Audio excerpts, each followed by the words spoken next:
Assalamualaikum warahmatullahi wabarakatuh. Selamat malam kepada dosen pengempu mata kuliah Akuntansi Syariah, Bapak Ahmad Fawaid As'ad, SAK MAK, dan teman-teman yang telah hadir di ruangan pada malam hari ini. Perkenalkan, nama saya Hanifatur Rosida, selaku moderator dari kelompok 9, dan adapun anggota kelompok 9 yang pertama ada Siti Salharistiani dengan NIM 004 dan Faradila Yuliana Putri dengan NIM 028.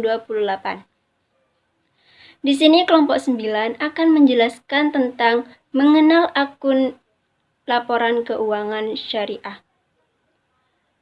Yang pertama ada klasifikasi akun, yang kedua ada kelompok aset, yang ketiga ada kelompok liabilitas, dan yang terakhir ada kelompok dana syirkah. Baik, untuk materi pertama akan dijelaskan oleh Mbak Faradila Yuliana Putri. Untuknya saya persilahkan. Baik, di sini saya akan menjelaskan tentang pendahuluan terlebih dahulu.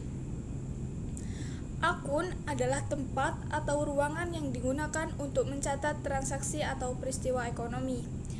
Karena akun adalah tempat untuk mencatat transaksi, maka jenis dan nama akun juga menyesuaikan dengan jenis dan nama transaksinya. Oleh karena itu, akun-akun syariah juga menyesuaikan dengan transaksi syariahnya. Misalnya, ketika terjadi transaksi jual beli dengan akad murabahah, maka akan muncul akun-akun syariah yang mendukung pencatatan transaksi tersebut. Saat penjual melakukan transaksi pembelian persediaan barang yang akan ia jual dengan akad murabahah, maka muncul akun aset murabahah. Tentu saja, akun tersebut tidak akan muncul jika aset yang diperoleh tidak dirancang untuk mengeksekusi transaksi murabahah. Selain menyesuaikan dengan transaksinya, akun syariah juga merepresentasikan entitasnya yang mengaplikasikan transaksi syariah. Sebuah entitas pada umumnya memiliki sebuah bisnis inti. Demikian juga pada entitas yang berkomitmen untuk menjalankan bisnis yang islami. Contoh entitas dengan bisnis yang Islam adalah bank syariah. Bank syariah sangat terkenal dengan sering dijadikan contoh dalam pembelajaran akuntansi syariah. Bahkan, terdapat buku khusus yang membahas tentang akuntansi perbankan syariah seperti yang ditulis oleh Mutahir pada tahun 2012. Pada bank syariah, muncul akun yang identik dengan bank syariah, yaitu penghimpunan dana dan penyaluran dana.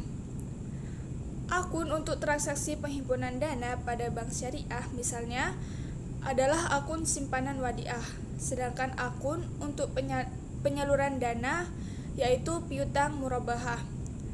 Hal yang serupa dapat ditemui entitas syariah lainnya seperti asuransi syariah, lembaga amil zakat, koperasi syariah, dan lain sebagainya. Bagian A, klasifikasi akun-akun laporan keuangan syariah. Klasifikasi akun mengacu pada persamaan dasar akuntansi. Sekedar mengingat kembali bahwa persamaan dasar akuntansi menunjukkan penjelasan mengenai asal-usul aset sebuah entitas bisnis. Terdapat keunikan tentang salah satu sumber perolehan aset pada entitas syariah.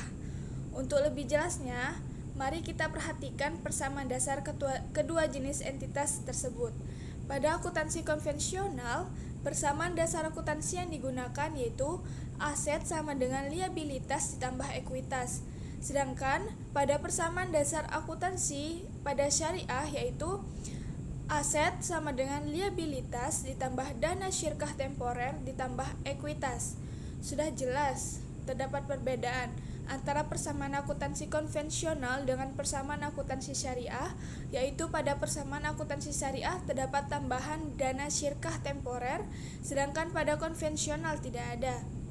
Untuk materi yang kedua akan dijelaskan oleh saya tentang akun syariah pada kelompok aset. Yang pertama ada piutang murabahah. Piutang murabahah adalah akun yang digunakan penjual untuk mencatat nilai jual dengan akad murabahah. Pencatatan dilakukan saat terjadinya suatu akad murabahah yang di dalamnya tertuang informasi mengenai harga perolehan dan margin. Margin sendiri adalah hak penjual atas kontribusinya menyediakan barang untuk si pembeli. Piutang murabahah muncul ketika akad murabahah dilakukan secara tangguh atau tidak tunai ataupun kredit. Sehingga bagi penjual muncul suatu piutang murabahah, sedangkan bagi pembeli muncul utang murabahah. Terdapat beberapa akun khusus yang menyertai akad murabahah. Yang pertama ada uang muka murabahah. Uang muka murabahah ini digunakan untuk mencatat uang yang diterima dari pembeli sebelum serah terima suatu barang. Yang kedua ada aset murabahah. Aset murabahah digunakan untuk mencatat aset yang diperoleh untuk dijual dengan akad murabahah. Yang ketiga ada piutang wakalah. Piutang wakalah digunakan untuk mencatat penyerahan uang kepada penyedia barang yang akan dijual dengan akad murabahah. Yang keempat ada beban potongan ansuran murabahah. Beban potongan ansuran murabahah ini digunakan untuk mencatat pemberian potongan dari si penjual kepada si pembeli. Yang kedua ada piutang istisna. Piutang istisna ini adalah akun untuk mengakui penjualan barang dengan akad istisna. Dalam akad ini, penjual itu disebut dengan sani atau pembuat barang. Pada situasi tertentu, muncul istisna paralel, di mana pihak penjual ini memerlukan bantuan pihak ketiga untuk menyelesaikan suatu pesanannya. Hanya saja, pada situasi ini disyaratkan bahwa tidak boleh ada ketergantungan antara kedua akad tersebut. Berikut beberapa akun spesifik yang menyertai akad istisna. Ada aset istisna dalam penyelesaian. Nah, aset istisna dalam penyelesaian di sini itu digunakan untuk pengakuan beban selama periode berjalan atas penyelesaian pesanan. Yang kedua ada beban istisna. Beban istisna di sini adalah digunakan untuk mengakui seluruh pengorbanan sumber daya yang dikeluarkan dalam penyelesaian pesanan dalam satu periode akuntansi. Termin. Yang ketiga itu ada termin istisna. Termin istisna di sini digunakan sebagai akun pengalihan pengurang atau piutang istisna pada saat penagihan. Yang keempat ada beban potongan istisna. Beban potongan istisna di sini digunakan untuk mencatat pemberian potongan kepada pemesan. Yang ketiga ada piutang pendapatan ijaroh. Nah, di sini akun ini digunakan untuk mencatat pendapatan atas sewa dan akad ijaroh yang belum dibayarkan oleh penyewa. Namun demikian, pengukuran atas akun ini adalah sebesar nilai yang dapat direalisasikan pada akhir periode berjalan. Pendapatan ijaroh ini baru boleh diakui ketika masa manfaat telah diserahkan kepada penyewa. Yang keempat ada pembiayaan mudharabah. Nah, di sini akun ini tuh digunakan untuk mencatat besarnya dana yang diserahkan oleh sahibul mal kepada mudharib saat akad mudharabah disepakati. Selain dana, sahibul mal juga bisa menyerahkan aset non-kas untuk memberikan pembiayaan mudharabah jika aset non-kas itu yang diserahkan. Maka pengukurannya itu adalah dengan menggunakan nilai wajar. Yang kelima itu ada pembiayaan musyarakah. Pembiayaan di sini itu atau akun ini digunakan untuk mencatat kas atau aset non-kas untuk usaha musyarakah oleh masing-masing mitra. Perlakuan tambahan perlu dilakukan untuk penyerahan aset non-kas yang nilainya tidak sama antara nilai wajar dengan nilai yang dicatat. Jika hal ini terjadi, maka perlu dimunculkan akun untuk mencatat keuntungan ataupun kerugian tangguhannya. Ya, terus ada hal tersebut sama perlakuannya dengan aset non-kas pada sebelumnya itu akad mudharabah. Yang keenam ada aset yang diperoleh untuk ijarah. Nah, akun di sini itu digunakan untuk mencatat perolehan aset yang digunakan untuk akad ijarah. Sebagaimana akuntansi untuk aset tetap lainnya. Aset ijarah ini juga mengalami penyusutan dan hal itu harus dicatat sebagai beban penyusutan dan akumulasi penyusutan. Jika aset ijarah ini digunakan untuk multijasa, maka aset tersebut diamortisasi selama masa sewanya. Ketika aset ijarah itu mengalami penurunan, maka pengakuannya itu menggunakan beban kerugian penurunan nilai aset ijarah dan cadangan kerugian penurunan nilai aset ijarah.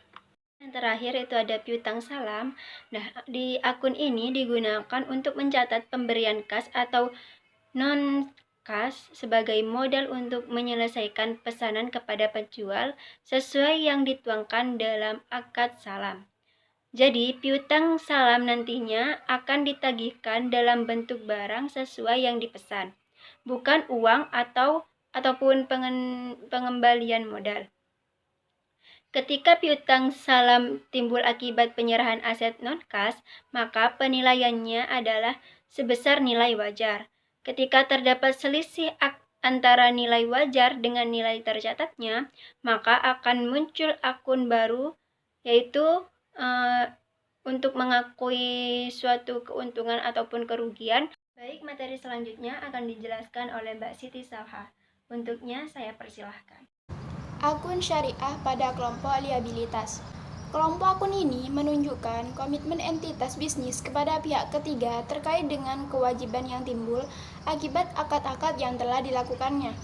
Akun tersebut muncul ketika entitas berposisi sebagai penerima kas atau aset non-kas pada akad jual beli yang meliputi salam dan istisna, dan bisa juga muncul akibat entitas belum membagikan bagi hasil ketika ia bertindak sebagai pengelola dana. Kelompok akun liabilitas juga mempresentasikan besarnya dana yang diterima dari nasabah yang menggunakan akad titipan. Berikut akun-akun syariah pada kelompok liabilitas. Yang pertama yaitu bagi hasil yang belum dibagikan.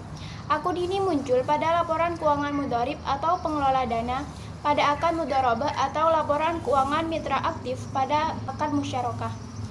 Akun tersebut menampung jumlah bagi hasil yang menjadi hak sohibul mal dan mitra pasif yang belum diberikan. Yang kedua yaitu giro wadiah. Akun ini menampung dana yang dihimpun dari nasabah yang menitipkan dananya kepada lembaga keuangan syariah dengan akad wadiah dalam skema giro. Yang ketiga tabungan wadiah. Akun ini menunjukkan jumlah dana nasabah yang disetorkan kepada lembaga keuangan syariah dengan akad wadiah dalam skema tabungan. Yang keempat yaitu utang salam. Akun ini muncul ketika entitas bertindak sebagai penjual barang dengan akad salam, yang artinya entitas berkewajiban untuk memenuhi akad tersebut berupa penyelesaian pesanan kepada penjual. Bisa saja entitas tersebut menggunakan pihak ketiga untuk menyediakan barang yang dipesan. Namun, kewajiban kepada pembeli tetap melekat pada entitas, bukan kepada ketiga. Yang kelima, utang istisna. Akun ini muncul ketika entitas bertindak sebagai penjual dalam akad istisna dan telah berkomitmen sebagai pembeli untuk menyanggupi menyediakan barang yang dipesan sesuai yang tertuang di akad. Guna memenuhi kewajiban tersebut, entitas bisa saja melibatkan pihak ketiga. Namun hal tersebut tidak boleh menjadi tanggung jawab, tetap ada pada entitas, bukan pada pihak ketiga. Yang terakhir yaitu akun syariah pada kelompok dana syirkah temporer. Keberadaan dana syirkah temporer menjadi salah satu sumber aset bagi entitas syariah. Dana syirkah temporer ini memiliki keunikan sehingga tidak bisa masuk klasifikasi liabilitas maupun ekuitas. Akun yang masuk dalam kelompok dana syirkah temporer menunjukkan komitmen entitas sebagai pengelola dana. Akad yang digunakan adalah mudharabah dan musyarakah, yang dimana entitas bertindak sebagai mudharib atau mitra aktif. Akad tersebut digunakan oleh entitas untuk menghimpun dana dari nasabah dengan imbalan bagi hasil. Berikut penjelasan singkat tentang akun-akun yang ada dalam kelompok dana syirkah temporer. Yang pertama yaitu tabungan mudharabah. Akun tabungan mudharabah digunakan untuk mencatat perolehan dana dari akad mudharabah dengan nasabah di mana entitas bertindak sebagai mudharib. Skema yang digunakan yaitu tabungan. Yang kedua yaitu deposito mudharabah. Akun ini muncul untuk mencatat transaksi penghimpunan dana dari nasabah yang menggunakan skema deposito dengan akad mudharabah. Yang ketiga, musyarakah. Akun ini digunakan untuk mencatat dana yang diperoleh dari mitra yang berkomitmen untuk melakukan usaha bersama dengan akad musyarakah. Terima kasih untuk kelompok 9 atas pemaparan materinya. Jika ada salah kata dari penyampaian maupun penulisan, mohon dimaklumi. Wassalamualaikum warahmatullahi wabarakatuh.